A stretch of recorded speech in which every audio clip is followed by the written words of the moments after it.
acara matuh dongeng enteng panggeberakna Mangjaya sapara kanca bade neraskeun hanca dongeng nu katunda carios nyambung judulna Panji Wanara.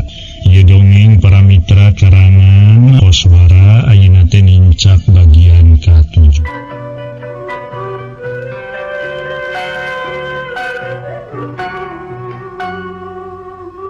Para mitra pamirsa mangga dongeng urang lanjengkeun deui carios nyambung judulna nyata Panji Wanara karangan Koswara dina bagian ka-7. Para wargi sadaya Mama Resi Raksa Bungkayak teu weleh harita teh ngaraos lucu ku sikep jeung pamolahna Kipatih Kunjaya harita gumujeng deui bangun anu nikmat teu naker leuwih nikmat batan tadi.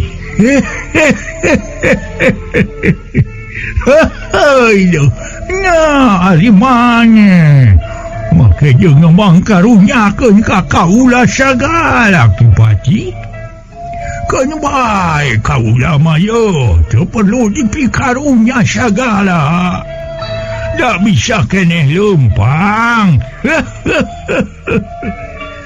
Najan heueuh kaula geus aki-aki geus tokro-tokro geus peot. Tapi kaduga keneh lempang mah deuleu bising teu nyaho. Nanging mama nanging kumaha deuleu. Sumun lalampahan ti dieu teh ka nagara teh sanes lalampahan sakedap segerap mama. Upami ku badarat biasa mah moal dugi ka sadinten kawan tu tebih mama. Nya urang cobaan we. Urang cobaan heula sagala-gala ge Pipati. Sok anika geura naek kana tonggong si manis. Keun engke kula mah rek lempang wae. Janten salira mama teh bade nekad wae mapa sumun mama guru. Bener teu kituna ge kaula mah geus biasa lempang mah. Pokona mah teu perlu aneh-aneh deuleu sia Pati. Pokona kaula mah urang biasa di leuweung. Biasa di pasir, biasa di mumungang. Naik turun unggah gunung teh geus biasa. Nete akar ngeumbing jangkar geus biasa kaula mah. Jadi ulah ragu-ragu kana kamampuan kaula. Cik we anika mah geura tumpak kuda kadinya. Ulah kenu lempang. Aduh. Sumun teu tega tu mama upami kitu mah. Jisim abdi mah teu tega upami jisim abdi kedah naik kuda mama kedah mapah sumun. Kumaha upami mama we atuh kana kuda. Sawios abdi we anu ieu anu badarat mama. Sawios lah. Saksanaos 2 dinten ge. Badarat abdi mama ti payu numpak kuda sumun ka nagara sumun kitu. Wah, sangeuk kae kaula mah. Kudu numpak kuda mah sangeuk deuleu sia Pati. Anika wae nu numpak kuda kaula nu badarat. Atanapi mama upami kana kuda duaan atuh sareng abdi mama sun. Cinekna malah sakuda kuduaan. Kira aku atuh teu kiateun. Angsal urang lalaunan we atuh. Kitu mama lah. Dina ieu lempang na kuda teh ulah engat-engat teuing. Ieu padu anjog we mama sun ka nagara sun kitu. Sangeuk kitu ge kaula mah sangeuk bagina ge. Ceuk kaula ge jing wae anika tumpak kuda ke kaula lempang nuturkeun. Aduh kumaha atunya mama lah. Jisim abdi teh sun teu tega upami kitu mah. Tegakeun. Ceuk kaula ge tegakeun. Ulah sieun ulah asa-asa laksanakeun we kadinya. Cik kadi tumpak kuda. Bising kudana diabretkeun ku kaula ke. kumahanya susah abdi teh mama. Ulah susah pati cek kaulah geura mangkat sia. So kan itu. Sareng itu mama lah kana kuda duaan. Sangok. Cuma tu kepala mama atuh sumuhun sepertos tadi sumuhun angrawai sumuhun. Mama badarat abdi kana kuda sumuhun. Harita para mitra sadaya bari semu heran. Kipati hayang leuwih jelas tumanya deui ka Mama Resi Raksa Bungkayak. Atuh Mama Resi teh unggul. Tah, memang bener kitu. Geus teu kudu ditawar-tawar deui barina oge. Memang eta pisan kahayang kaula Kipati. Geus teu perlu loba carita. Bising burit manten jeung karunya we Kanden Prameswari. Kana tang tugas ngarep-ngarep teu. Nungguan datangna Andika nu ngahaja nyusulan kaula. Cing kali itu Patih ulah leleda geura gancang naik kana kuda bejakeun kaula baris datang gitu. Nyemangga tuh upami kitu mah mama nanging upami aya naon-naon mugi salira mama ulah ngelepatkeun ka abdi sun. Moarek nyalahkeun kanu sejen mama. Moarek nyalahkeun kanu sejen. Estuning tanggung jawab mama sorangan gitu. Jika ditu geura mangkat ulah leleda. Mangga mama. Celak hanyat kana tonggong kuda sabada pamitan gancang atuh harita kuda dicepret. Belesat kuda harita kuda hideung muka telasi manis teh ngablesat ditegarkeun gancang naker. Ninggalkeun Resi Raksa Bungkayak nu masih keneh ngajanteng sakiceup ge awak Kipatih jeung awak kuda teh geus teu katemong deui bakat ku gancang-gancang. Demi Ki Resi Raksa Bungkayak Mama dukun nu diajak miang ka nagara ku Kipatih Kunjaya. Najannya Kipatih jeung kudana geus lila lumampah habari ayeuna ge.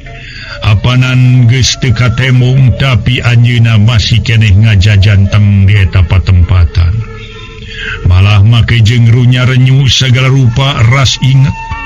Kana sakura caritaan jeung pamolahna Kipatih Kunjaya dina waktu tadi. Kabeneran alam keura cangra. Matak pantes upama harita manuk-manuk ge beger naker di sarada. Patemalan jeung pada baturna. Kayak gitu nasi Kunjaya boga kamelang kakaula teh karunyangeun kakaula pedah manehna kana kuda ari kaula rek leumpang badarat. Tapi ayeuna urang buktikeun deui nah heula saha nu baris datang ka karaton Nagri Mandalawangi. Ayeuna keneh kaula rek miang reup mereumkeun atuh harita panonna eta Ki Sepuh anu katelah Ki Resi Raksa Bungkayak. Peledug haseup mulenna kana salirana aneh geus kitu mah. Haseup teh ngadadak leungit bareng jeung leungitna waruga Resi Raksa Bungkayak di eta patempatan. Hari Kipatih Kunjaya harita teh manehna memang geus pohara jauhna. Dina ngoning lumampah najan kitu. Tacan ari nepi mah ka nagara, malahan mah harita katapal wates ge tacan cunu. Tapi ngahaja ngareureuhkeun heula ka kudana. Sabada lumampah hayang leuwih meunang setengah jam. Eureun di patempatan anu jauh ka ditu jauh ka dieu. Malah kapilemburan ge masih keneh jauh. Red kasisi red ka tukang pohara manehna harnegna lantaran Mama Resi Raksa Bungkayak tetela tacan keneh aya muncul. Tacan nyusul tacan bisa patepung. Eta sababna Kipatih Kunjaya nyarita sorangan lalaunan. Waduh, tacan moal mama guru teh buru-buru ngajago hayang naningan kuda nu ditumpakan ku kaula kenyataannya anak gening mana bari nage bet pabuhalan teuing bari nage moal bisa nu lempang bisa nyusul naningan nu tumpak kuda moal bisa ning ditungguan heula we kitu rek ditungguan heula we bari ngareukeun ka capek di dieu nyaan aing ge capek dina kuda komo nu lempang atuh. Ki Patih Kunjaya memang sejak nungguan Mamarsi Raksa Bungkaya matak ngajajanteng we manehna dina tonggong kuda bari ngararasakeun nikmatna hiliwirna angin katebaku angin gunung karasa atuh menitiisna teh karasa nyecepna meninikmat karasana matak pantas upama Ki Patih nepi ka peureumbeuntah teh bakat tingku ngarasa sugema-sugemana hatena dina mangsa ayeuna ngan sanggeus aya 15 menit masih keneh tacan ayat datang harita teh atuh manehanana ilang kasabaranana Ki Patih mangkani ayeuna kaayaan apanan geus buritna keur geus wanci asar sieun kapoekan palebah leuweung kana tumtang tu waluratna teh nu mata Ki Patih nepi ka ngabiriji di sagala rupa.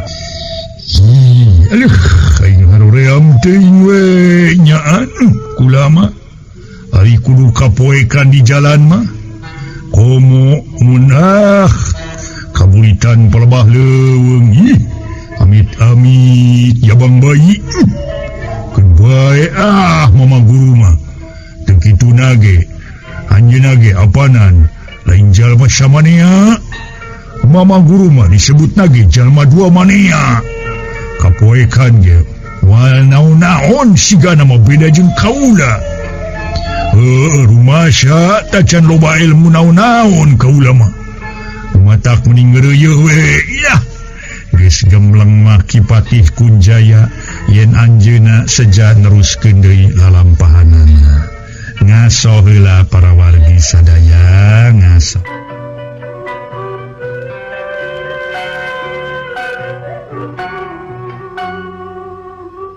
Para wargi anu mulia nu sami-sami ngabandungan dongeng harita memang harita kene gancang we Ki Patih Kunjaya mecut kudana bari kuda ditegarkeun atuh kuda nu katalasi manis teh hiem sababaraha kali geus kitu para mitra sadaya Ki Patih nyarita hayu manis urang lumampah deui euy geus purit geuning ieu teh hayu sabada dipecut mah bari ditegarkeun pelesat si manis lumpat tarik naker lir ibarat pasar para mitra sadaya atuh harita teh tempatna teh sakiceup geus jauh ti eta patempatan tunda heula lalampahan Ki Patih Kunjaya nu mulang deui ngajugjug ka nagara ngantunkeun padumukanana Resi Raksa Bungkayak nyalira kana kuda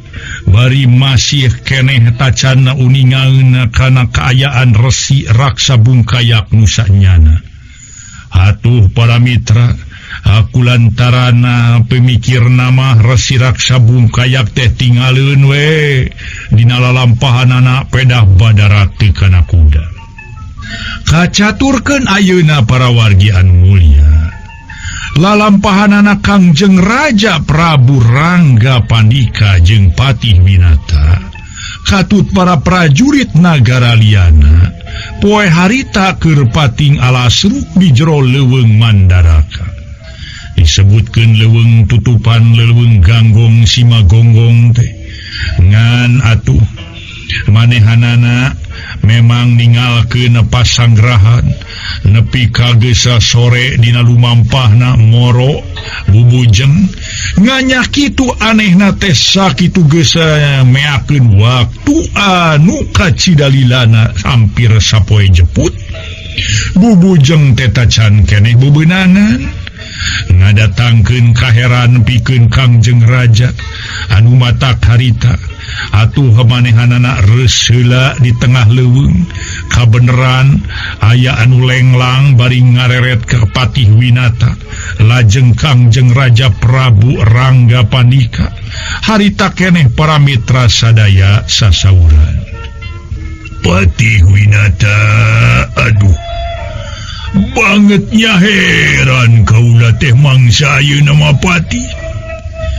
Yo lantaran sakitu hampir sapoe jeput urang moro dina poe nu monggaran ayeuna. Tapi tacan hasil naon-naon urang teh Patih. Ki Patih Winata ge ngarasa heraneunaker bari pokna ngawangsulan lalaunan semu bingung. Leres kaula nun Gusti. Padahal apan biasa nama ti paling dia teh. Boh mencek atana pisah satuan sanes sok seueur. Naingaha tu ayeuna mah sumuhun. Menita aya nu lampreng hiji-hiji acan. Atua Gusti, jangan heran. Heran sanesnyaan, heran luar biasa heran aja sim abi mah Gusti.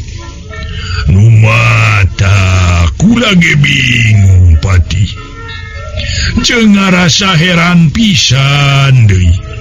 Iyo nyan bingung kaula teh Patih. Aduh, bingung teu mangih tungtung teh lain bobodohan.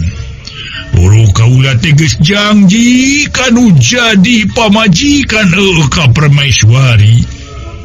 Kaula rek mawa deng-deng daging mencek. Kari-kari ayeuna urang geus sapoe jeput moro eueuh hasilna Patih. Aduh. Lengah ulang bari pokna deui asa sauran semu anu dumareuda. Jeung heran di Patih. Kumaha Gusti? Ieu hati kaula bepeting sarblak ieu. Hati kaula pating seredet kieu. Inget wae kanu di nagara kaula teh aya naonnya. Kila-kila naonnya. Ngageter harita teh lambeina Kangjeng Raja sajeroning nyarios. Ki Winata ge manggut sababaraha kali bari pokna deui. Ih, manawi teh abdi wae sun anu gaduh emutan kitu teh Gusti. Da saleresna pisan sun. Ieu teh pating sareblak jajantung meni ratu tutunggulan kaula nu. Boa aya kila-kila nu teu hade. Aya ieu teh kila-kila nu teu beres Patih. Bisa jadi meureunang ieu teh Ki Patih tumiba ka kulawarga urang sigana mah. Nanging pamugi malah ulah dugi kaki itu, ulah dugi ka aya naon-naon Gusti. Ulah dugi ka aya naon-naon nu teu dipiharep kaula nun. Atuh sarengna deui pamaya kajantenan teh mah di nagara. Sumuhun di karaton piraku teu aya nu wartos ka urang Gusti. Ada kitu. Pan kaula teh geus sasahat ka Ki Patih Kunjaya. Bisi aya naon-naon teu bisa dipecahkeun gancangan usulan kaula. Tinggal nyusul we da leuweung Mandaraka mah padege kabeh geus pada nyaho. Tempat para Gimoro geus pada nyaho deui. Tapi nah atuh lamun seug aya naon-naon teh nepi ka eueuh nu nyusulan. Nyaan ye lajeng Kangjeng Raja rarat-reret ka sisi kakenca breh aya lawang guha belah kuloneuna bari pokna nyarita. Ngaso heula para wargi sadaya, ngaso heula ngaso.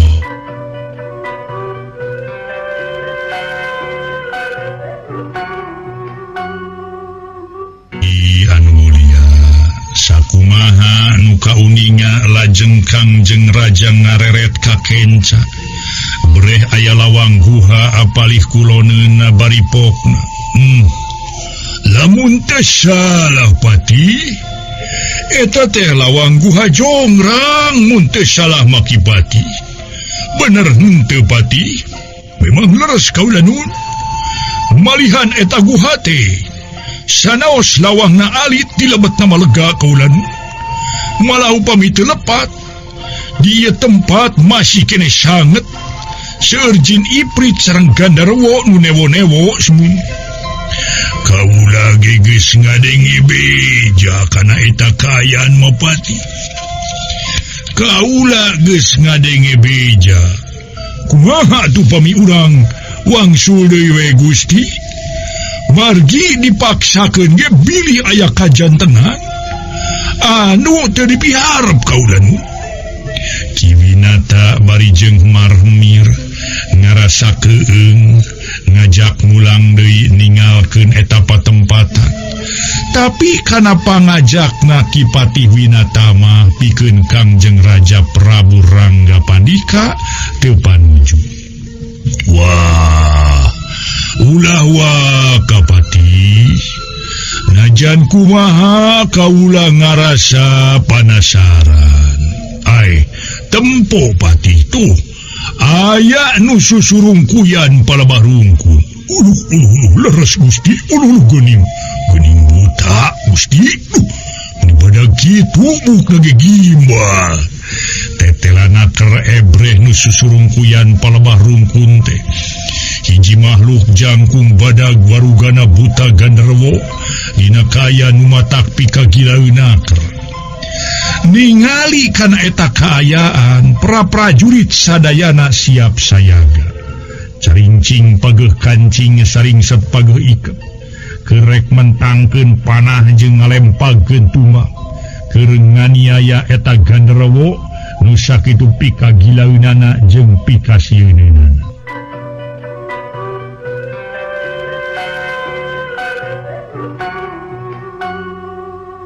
Para mitra pamirsa, Ki Winata harita teh ngaharewos ka para prajurit sangkan ulah nyieun tindakan nu matak nyurigakeun keur ka eta buta hejo teh.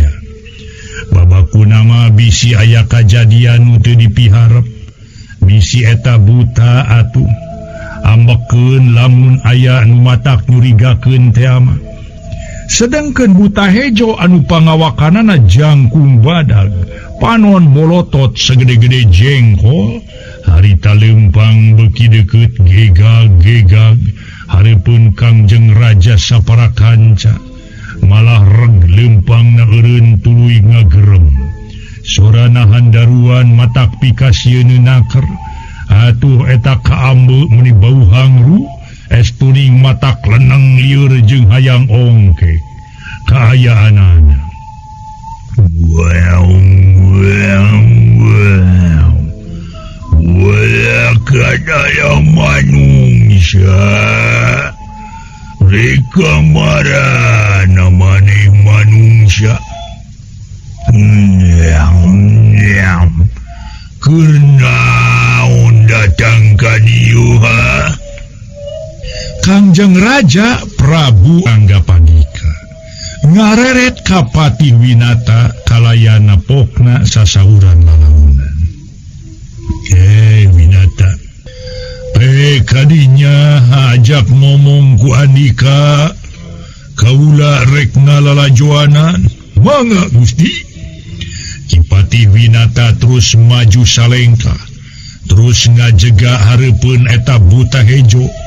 Dina tandangna sayaga bari leber wawanen, teu sieun atuh teu keung, teu gedag bulu salamar ceuk paribasana. Atuh para mitra, tandangna ataya karingrang pok wae Ki Winata kedah carita tatagnaker.